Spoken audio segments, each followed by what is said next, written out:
Assalamualaikum warahmatullahi wabarakatuh.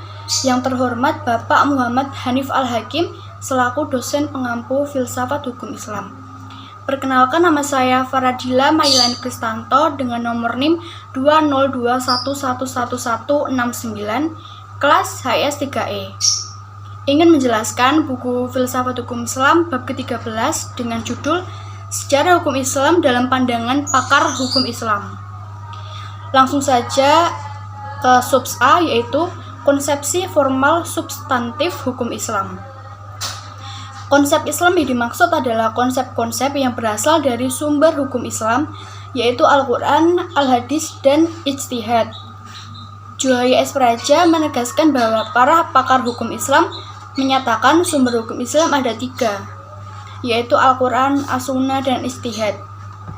Secara ringkas, pemikiran hukum Islam, inti pemikirannya adalah bahwa konsep hukum-hukum Islam dibatasi ruang dan waktu, yakni hukum Islam sebelum periode Umayyah dengan karakteristik hukumnya yang bersifat normatif sebagai hukum suci, dan pembatasan hukum Islam pada akhir pemerintahan Umayyah yang bersifat teknis dalam tataran hukum positif. Lanjut, pada masa awal Islam, kata fiqh dipergunakan sebagai pemahaman terhadap hukum-hukum agama secara keseluruhan, yakni semua hukum yang disyariatkan oleh Allah untuk para hambanya, baik yang berhubungan dengan keimanan, keyakinan, dan yang berkaitan dengannya, atau berupa hukum-hukum, kewajiban, perintah, larangan, atau pilihan. Pada masa itu, kata fiqh sinonim dengan kata syariah atau din. Dengan demikian, istilah fiqh memiliki makna yang sangat luas, yaitu mencakup semua hukum yang disyariatkan oleh agama Islam, baik hukum-hukum yang berkenaan dengan masalah-masalah akidah, akhlak, ibadah, maupun muamalah. Setelah melalui masa-masa perkembangan formatifnya, pada abad kedua Hijriah, istilah fiqh kemudian mengalami pergeseran dan pembatasan sehingga terfokus pada masalah-masalah hukum saja. Sejak saat itulah berkembang istilah fiqh menurut ahli usul dan ahli fiqh.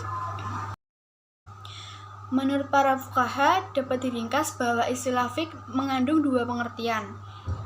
Pertama, fiqh adalah memelihara masalah-masalah hukum syara yang praktis, yang diambil dari Al-Quran dan As-Sunnah, serta yang disimpulkan dari keduanya. Menurut para fuqaha, bila dibandingkan dengan pengertian syariah dengan fiqh, keduanya mengandung hubungan umum dan khusus. Persamaannya, keduanya membahas hukum-hukum yang datang dari Al-Quran dan As-Sunnah. Sedangkan perbedaannya, fiqh hanya membahas hukum-hukum ijtihadiyah dan yang berhubungan dengannya, sementara syariah di samping membahas hukum-hukum ijtihadiyah, juga membahas hukum-hukum i'tiqadiyah dan akhlakiyah. Juhaya S. Praja berpandangan bahwa membahas fikih tidak terlepas dari 2 dimensi, yaitu dimensi ilahiyah dan dimensi insaniyah. Pertama, hukum Islam berdimensi ilahiyah karena diyakini sebagai ajaran yang bersumber dari Yang Maha Suci, Maha Sempurna, dan Maha Benar. Dalam dimensi ini, hukum Islam diyakini oleh umat Islam sebagai ajaran suci karena bersumber dari Yang Maha Suci dan sakralitasnya senantiasa dijaga. Kedua, hukum Islam berdimensi insaniyah.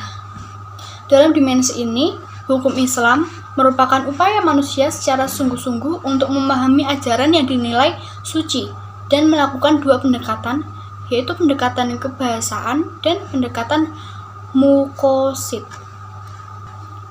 Oleh karena itulah dapat dipahami bahwa syariah adalah konsep substansial dari seluruh ajaran Islam, meliputi aspek keyakinan, moral, dan hukum senantiasa, sementara fiqh merupakan upaya untuk memahami ajaran Islam tersebut.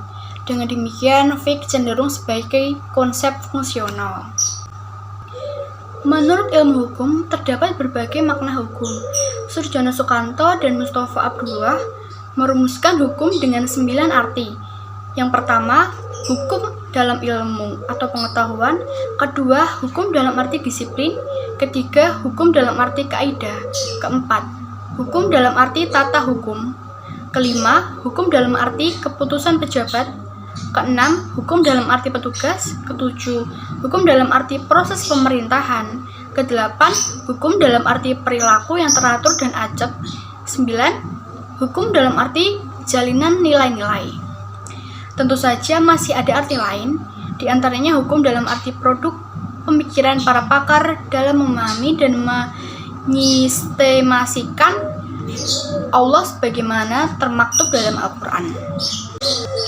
Lanjut ke subs B, yaitu konsepsi tentang sumber dan periodisasi hukum Islam.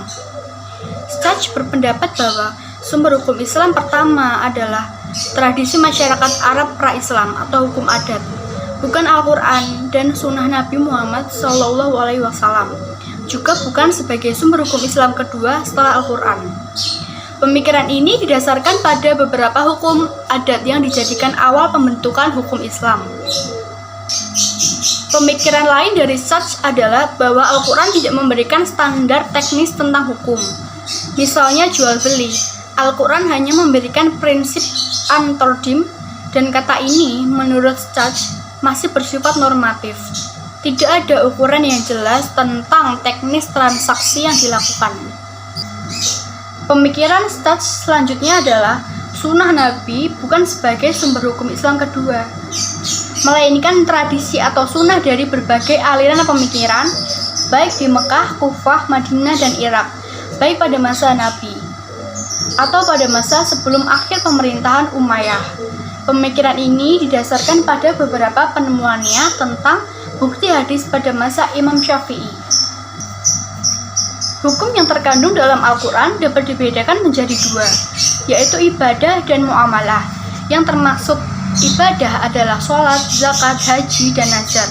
Adapun muamalah adalah hukum yang bertujuan untuk membangun keselarasan hubungan manusia dengan manusia. Rinciannya telah dijelaskan di awal pada topik ruang lingkup fikih. Lanjut yang ketiga, yaitu sub C, konsepsi metode penggalian hukum Islam. Karena hukum Islam berdimensi uluhiyah, paling tidak ada 4 pendekatan yang harus digunakan dalam penelitian tersebut.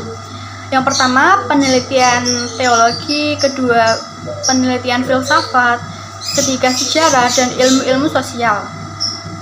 Yang pertama, yaitu pendekatan teologi. Penting dilakukan dalam meneliti hukum Islam. Teologi meneliti aturan-aturan yang mengatur syariah fikih, membedakan bentuk-bentuk ekspresi yang lebih baik dari ekspresi yang buruk, dan mencari definisi yang seimbang. Pendekatan lain terhadap penggalian hukum Islam adalah pendekatan filsafat. Filsafat mempunyai tugas utama. Pertama, tugas kritis, yaitu mempertanyakan kembali paradigma-paradigma ilmu yang telah mapan. Kedua, tugas konstruktif, yakni menjawab masalah-masalah yang tidak terpisahkan oleh ilmu, bahkan menyatukan kembali ilmu-ilmu yang telah berjalan sendiri, seolah-olah tidak ada berkaitan antara satu ilmu dengan ilmu lainnya. Metode yang lain yaitu metode sejarah. Metode sejarah ini masuk dalam mazhab sejarah dan kebudayaan sebagai mata rantai sebelum sosiologi hukum lahir dari mazhab sociological jurisprudence. Oleh karena itu, menurut analisis penulis, memahami hukum Islam tidak hanya bisa didekati dengan dua pendekatan sebagaimana dilakukan oleh Stach, yakni pendekatan sejarah dan ilmu-ilmu sosial. Dalam hal ini, sosiologi hukum, tetapi perlu pendekatan yang komprehensif yang melibatkan semua pendekatan seperti pendekatan teologi, filsafat, sejarah, dan ilmu-ilmu sosial. Di samping secara spesifik didekati pula dengan dua pendekatan bahasa dan muqasid syariah. Demikian penjelasan dari saya. Apabila ada salah-salah kata, mohon dimaafkan. Terima kasih. Wassalamualaikum warahmatullahi wabarakatuh.